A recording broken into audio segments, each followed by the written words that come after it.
अस्सलामुअलैकुम dear student. तो कैसे हैं आप सब। तो आज की ये वीडियो आप सब लोगों की भरपूर रिक्वेस्ट पर बनाई जा रही है और खास तौर पर मेरे कुछ स्टूडेंट जैसे कि Fatima Qadir, Shazia Ibrahim, mister Amir, Learner Tube, Ali King, Syed Shahryar, Saeed Chand, Sandleen मुरीर, Ahmad Abdullah, Malik Abdullah, Bushra Ibrahim, सुभान, कुलसुम बीबी, सुमाइका, इकरा फारूक और बहुत सारे स्टूडेंट की भरपूर रिक्वेस्ट पर बनाई जा रही है। आज की इस वीडियो के अंदर हम फर्स्ट ईयर फिजिक्स के इम्पोर्टेंट लॉन्ग क्वेश्चंस को डिटेल में डिस्कस करेंगे और ये लॉन्ग क्वेश्चंस मैं आपको रेडियो सिलेबस के अकॉर्डिंग बताऊंगी। और अगर आपने इन लॉन्ग क्वेश्चंस की तैयारी कर ली तो मैं आपको गारंटी दे रही हूँ कि आपका सेक्शन सी आराम से हो जाएगा और आप अपने एग्जाम में बहुत अच्छे मार्क्स हासिल कर पाएंगे। तो आए बगैर वक्त को जाया किए चलते हैं हम वीडियो की तरफ।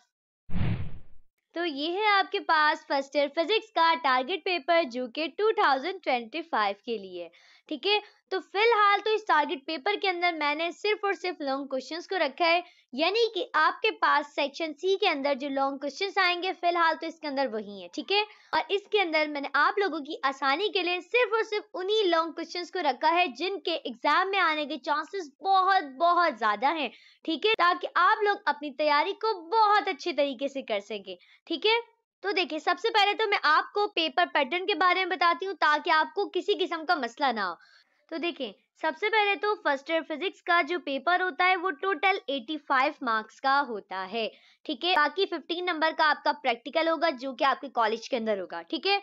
तो देखें अब ये जो आपके पास 85 नंबर का आपका पेपर होगा इसके अंदर वैसे ही नॉर्मल सेक्शंस होंगे जैसे आपके नॉर्मल पेपर के अंदर होते हैं, यानी कि पहला जो सेक्शन होता है वो सेक्शन ए, दूसरा आपके पास होगा सेक्शन बी और फिर सेक्शन सी, ठीक है। तो सबसे पहले आपके पास जो सेक्शन है यानी कि सेक्शन ए, उसके अंदर आपको दिए जाएंगे एमसीक्यूज, ठीक है। अच्छा अब एमसीक्यूज होंगे कितने, आपको टोटल 17 एमसीक्यूज दिए जाएंगे और आपके पास हर एमसीक्यूज होगा वो 1 नंबर का होगा, ठीक है। इसके अलावा अगर हम बात करें सेक्शन बी की, तो सेक्शन बी के अंदर आपको शॉर्ट क्वेश्चंस दिए जाएंगे, ठीक है। और ये टोटल आपके पास पूरा का पूरा सेक्शन बी 36 नंबर का होगा, ठीक है। आपको ना टोटल 14 क्वेश्चंस दिए जाएंगे जिसके अंदर से आपने सिर्फ और सिर्फ 9 क्वेश्चंस को अटेम्प्ट करना है, ठीक है। आपको 14 सवाल दिए जाएंगे और आपने सिर्फ और सिर्फ 9 सवालात के जवाब देने हैं, वो भी शॉर्ट के अंदर, ठीक है। अब सेक्शन बी यानी कि शॉर्ट के अंदर आपके पास न्यूमेरिकल भी हो सकते हैं या फिर आपके पास डेरिवेशंस भी हो सकती हैं, यानी कि शॉर्ट क्वेश्चंस भी हो सकते हैं, ठीक है। तो आपके पास जो एमसीक्यूज का पोर्शन है या फिर शॉर्ट क्वेश्चंस का पोर्शन है ये मैं आपको बाद में बताऊंगी, ठीक है, क्योंकि भाई आपके लिए मुझे आसानी पैदा करने में थोड़ा सा टाइम लगता है, ठीक है। तो अभी फिलहाल इस वीडियो के अंदर हम सिर्फ और सिर्फ सेक्शन सी को कवर करेंगे, ठीक है। तो आपके पास जो पूरा का पूरा सेक्शन सी है वो टोटल 32 मार्क्स का है, ठीक है। 32 नंबर मायने रखते हैं, ओके। अच्छा note, attempt any 2 questions from this section, each question carries equal marks। अब आपको सेक्शन सी के अंदर सिर्फ और सिर्फ 2 क्वेश्चंस को ही अटेम्प्ट करना है, लेकिन मजे की बात पता है क्या है, ये 2 क्वेश्चन आपके पास ना असल में 4 क्वेश्चंस हैं। जी बिल्कुल, देखें सबसे पहले तो सेक्शन सी के अंदर ना आपको दिए कितने जाएंगे, टोटल 3 क्वेश्चंस दिए जाएंगे। 3 में से आपने करने कितने होंगे, 2 क्वेश्चंस को करना होगा, लेकिन मिस आप तो कह रही हैं कि 4 सवाल करने हैं। तो देखिए 4 सवाल कैसे करने हैं, आपके पास ये जो 3 क्वेश्चंस होंगे ना यानी कि 1, 2 और 3, ठीक है। तो इसके अंदर 2 पार्ट होंगे, मतलब ए और बी, ए और बी, ए और बी। मतलब देखें अगर आप सबसे पहला सवाल यानी कि सवाल नंबर 1 अटेम्प्ट करेंगे तो आपको उसका ए पार्ट भी करना होगा और उसका बी पार्ट भी करना होगा। ए पार्ट पूरा एक क्वेश्चन है, बी पार्ट पूरा एक क्वेश्चन है, ठीक है। और आपने करने कितने, इस तरह आप 2 करेंगे ना, तो समझे आप एक पहला वाला कर रहे हैं और एक आप दूसरा वाला कर रहे हैं। आपको उसके अंदर जो ए लिखा हुआ होगा वो भी पूरा करना होगा, जो बी लिखा होगा वो भी पूरा करना होगा, ठीक है। अब जरा देखें आपको स्क्रीन के ऊपर नजर आ रहा होगा, ठीक है। ये आपके पास है क्वेश्चन नंबर 1 और ये आपके पास है क्वेश्चन नंबर 2, ठीक है। और इसके अंदर देखिए अब क्वेश्चन नंबर 1 के अंदर आपके पास ए लिखा हुआ है तो ये एक पूरा लॉन्ग क्वेश्चन है। बी देखें, बी के अंदर भी आपके पास ये पूरा का पूरा एक लॉन्ग क्वेश्चन है, ठीक है। इसी तरह अगर बात करें क्वेश्चन नंबर 2 की, तो उसके अंदर भी ये देखिए, ये ए लिखा हुआ है और ये बी लिखा हुआ है, ठीक है। तो इस तरीके से आपके पास सवाल आएंगे, यानी कि ए बी करके, ए बी ए बी। तो टोटल आपके पास कितने हो गए? तो टोटल आपके पास 4 क्वेश्चंस हो गए, ठीक है। ए बी करके करेंगे ना, तो आपके पास ये 4 सवाल हो गए। अब मसला पता है क्या है? मसला ये है, मतलब ज्यादातर स्टूडेंट को ना या तो ए पार्ट आ रहा होता है या फिर बी पार्ट आ रहा होता है। मतलब कभी उन्हें किसी सवाल का ए आ रहा होता है पार्ट, कभी बी आ रहा होता है। लेकिन मसला पता है क्या है? करने आपने दोनों पार्ट है। अगर आप ए पार्ट करेंगे, बी पार्ट करेंगे, तब जाके वो आपका एक सवाल माना जाएगा, ठीक है। तभी मैंने आपके लिए सबसे पहले सेक्शन सी को बनाया, ताकि आपको किसी किस्म का मसला ना हो, ठीक है, और आप आराम से सेक्शन सी की तैयारी कर लें। अब जरा देखें, देखिए टोटल आपके पास ये 32 नंबर का सेक्शन सी है, ठीक है। और आपको कितने सवाल करने हैं? 2 सवाल करने हैं, यानी कि आपके पास जो एक सवाल होगा वो 16 नंबर का होगा। तो 2 सवाल मिला के आपके पास 32 नंबर के हो गए। और अब क्योंकि इनके अंदर ए और बी है, ठीक है, यानी कि आपके पास जो पूरा का पूरा ए पार्ट होगा वो 8 नंबर का होगा। और इसी तरह अगर बात करें बी पार्ट की, तो जो बी पार्ट है तो वो भी आपके पास 8 नंबर का होगा, ठीक है।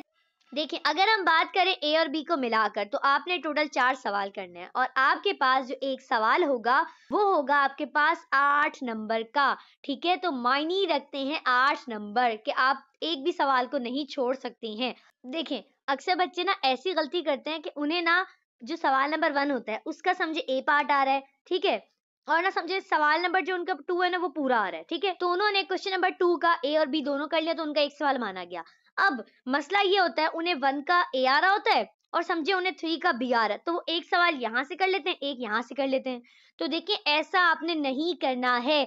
आप जो भी सवाल करेंगे आपने उसके दोनों पार्ट करने हैं। ऐसा नहीं कर सकते किसी का एक पार्ट कर ले फिर किसी दूसरे का दूसरा पार्ट कर ले। इस तरह एग्जामिनर जो है वो आपके सवाल को काट देगा, ठीक है। अगर आप क्वेश्चन नंबर 1 अटेम्प्ट करें तो उसका ए पार्ट भी करेंगे और बी पार्ट भी। ऐसा नहीं है कि एक का ए कर लिया, एक का बी कर लिया। तो देखें उम्मीद करती हूँ कि ये आपको समझ में आ गया होगा कि आपने कैसे करना है। और इस वीडियो के अंदर मैं आप लोगों के लिए बहुत ज्यादा इंपॉर्टेंट सवाल लेकर आई हूँ, ताकि आपको सेक्शन बी के अंदर किसी भी किस्म का कोई मसला ना हो और आप सेक्शन बी के अंदर पूरे के पूरे मार्क्स हासिल कर सके, ठीक है। तो देखिए सबसे पहला आपके पास जो सवाल है जो कि मोस्ट इंपॉर्टेंट है वो है what are Newton's ring, explain the process of their formation, drive the expressions for the radius of nth bright and dark rings।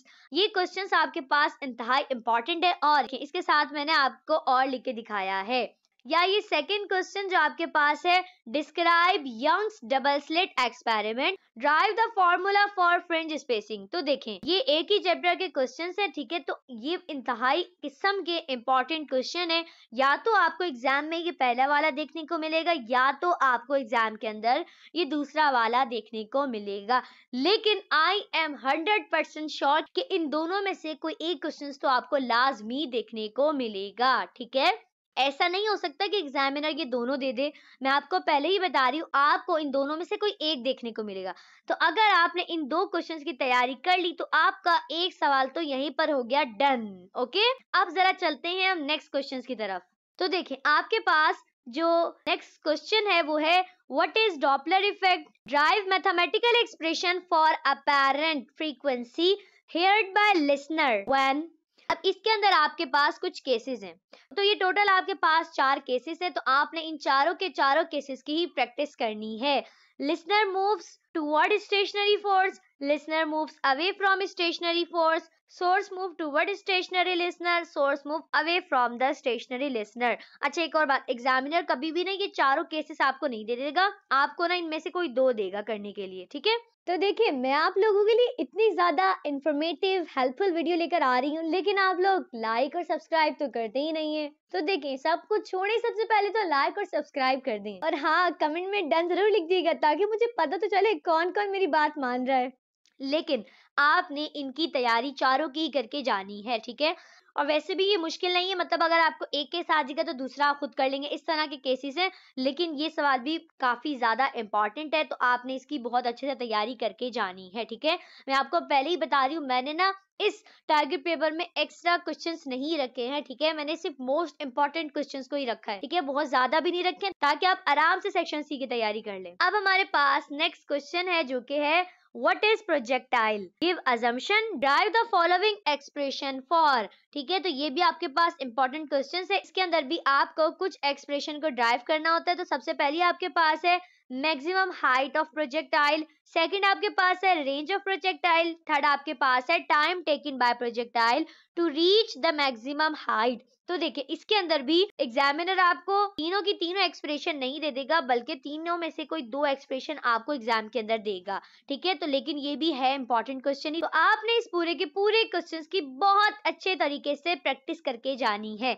अच्छा देखें एक बात, मैंने इसके आगे भी और लिखा है। ठीक है, देखें अब इसके साथ आपके पास एक और क्वेश्चन है, derivations of equations of motion by graphical method. ये भी इसी चैप्टर का क्वेश्चन है। तो देखें आपको एग्जाम के अंदर ये दोनों क्वेश्चंस नहीं मिलेंगे, ठीक है, बल्कि इन दोनों में से कोई एक देखने को मिलेगा। तो अगर आप इन दोनों क्वेश्चंस की तैयारी कर लेंगे ना, तो आपका एक सवाल तो यहाँ से हो जाएगा डन। ओके, लेकिन आपने करनी इन दोनों की प्रैक्टिस है, ऐसा ना हो ना कोई आप एक करके चले जाएं, रिस्क नहीं लेना है। देखिए क्योंकि बहुत बहुत महंगा सवाल है आपके पास, मतलब बहुत ज्यादा नंबर के सवाल है, तो छोड़ तो थोड़ी सकते हैं, यहाँ हम रिस्क थोड़ी ले सकते हैं कि भाई हो सकता है आ जाए, हो सकता है नहीं आए। तो तैयारी अच्छे से करके जाइएगा। ओके, अच्छा इसके अंदर आपको ग्राफिकल मेथड के जरिए इक्वेशंस को ड्राइव करना है। ये आपके पास इक्वेशंस ऑफ मोशंस ही होंगे, लेकिन आपको ग्राफिकल मेथड के जरिए उसको एक्सप्लेन करना है। अच्छा इसके अंदर आपके पास ना टोटल 3 इक्वेशंस होंगी, तो आपने उन तीनों की तीनों इक्वेशंस को ही प्रिपेयर करके जाना है। ठीक है, अब हम चलते हैं नेक्स्ट क्वेश्चन की तरफ, जो कि आपके पास है define elastic collision and inelastic collision, explain elastic collision in one dimension. ठीक है, तो ये भी इंपॉर्टेंट क्वेश्चन है, इसकी भी तैयारी करके जाइएगा। अच्छा इसके साथ भी आपके पास एक और क्वेश्चन है, जो कि है define orbital velocity, drive expression for the orbital speed and time period of satellite. ठीक है, ये भी आपके पास इंपॉर्टेंट क्वेश्चंस है, ये दोनों ही, तो तैयारी इनकी भी बहुत अच्छे से करके आपने जानी है। ओके, इसके अंदर ना वैसे ऊपर वाला ज्यादा इंपॉर्टेंट है, लेकिन छोड़ना इसको भी नहीं, कहीं छोड़ के चले जाए मींस आपने कहा था इंपॉर्टेंट नहीं है, मैंने रखे इसमें इंपॉर्टेंट क्वेश्चंस हैं। ओके, मैंने कोशिश करी कि अनइम्पॉर्टेंट क्वेश्चंस को नहीं लिखूं। अच्छा आपके पास नेक्स्ट क्वेश्चन है, वो है state and prove law of conservation of energy. तो इसकी भी तैयारी करके जाएगा, लेकिन मैं पहले बता देती हूँ ये इतना ज्यादा इंपॉर्टेंट नहीं है, लेकिन तैयारी कर लेंगे तो ज्यादा अच्छा रहेगा, सेफ साइड पे रह लेंगे। ओके, अच्छा अब आपके पास जो नेक्स्ट क्वेश्चन है वो है define parallel plate capacitor, drive expression for the capacitance of parallel plate capacitor when free space between the plates, a dielectric medium between the plates. तो आपने इस क्वेश्चन की भी बहुत अच्छे से तैयारी करके जानी है। ठीक है, अच्छा इसके अंदर ना आपके पास दो एक्सप्रेशन होंगी, एक के अंदर जो कैपेसिटर्स के दरमियान फ्री स्पेस होगी यानी कि एयर, और दूसरे के अंदर एक डाइलेक्ट्रिक मीडियम होगा। ओके, तो आपने इन दोनों की तैयारी करके जानी है। ठीक है, अच्छा इसी चैप्टर का ना आपके पास एक और सवाल है, वो है describe charging and discharging of capacitor with relevant expression. ठीक है, तो आपने इन दोनों के दोनों क्वेश्चंस की बहुत अच्छे तरीके से प्रैक्टिस करके जानी है। ठीक है, क्योंकि ये दोनों ही इंपॉर्टेंट है। अच्छा इसके अंदर ना ये पहले वाला आपके पास ज्यादा इंपॉर्टेंट है, ठीक है, लेकिन ये भी दे सकते हैं, लेकिन पहले वाला ज्यादा इंपॉर्टेंट है, नीचे वाला थोड़ा कम है। ठीक है, मतलब यूं कह सकते हैं सेकंड नंबर पे इंपॉर्टेंट है, लेकिन पहले वाला ज्यादा इंपॉर्टेंट है आपके पास। ओके, अब हमारे पास जो नेक्स्ट क्वेश्चन है वो है define simple harmonic motion, prove that motion of projection of particle execute simple harmonic motion।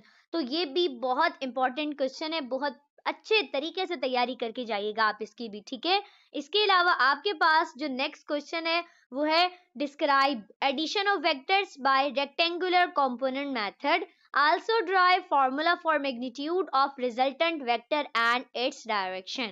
तो ये भी इंतहा इंपॉर्टेंट क्वेश्चन है। ठीक है, तो देखेंगे कोई बहुत ज्यादा क्वेश्चंस नहीं है आपके पास, ये टोटल आपके पास 12 क्वेश्चंस है। ठीक है, और इंशाअल्लाह ताला मैं आपको गारंटी दे रही हूँ, अगर आपने इन क्वेश्चंस की प्रैक्टिस कर ली तो आप फिजिक्स के सेक्शन सी की तरफ से तो बेफिक्र हो जाए, आपका आराम से सेक्शन सी होने वाला है। ठीक है, तो बेफिक्र हो जाए, कहीं इधर उधर जाने की जरूरत नहीं है, तैयारी शुरू करें, वक्त आपके पास क्योंकि बहुत ज्यादा कम है। ओके, और अगर आपको ये मसला हो रहा है कि ये जो क्वेश्चन है किस चैप्टर के, तो फिर आप कमेंट में पूछ लीजिएगा, मैं आपको बता दूंगी।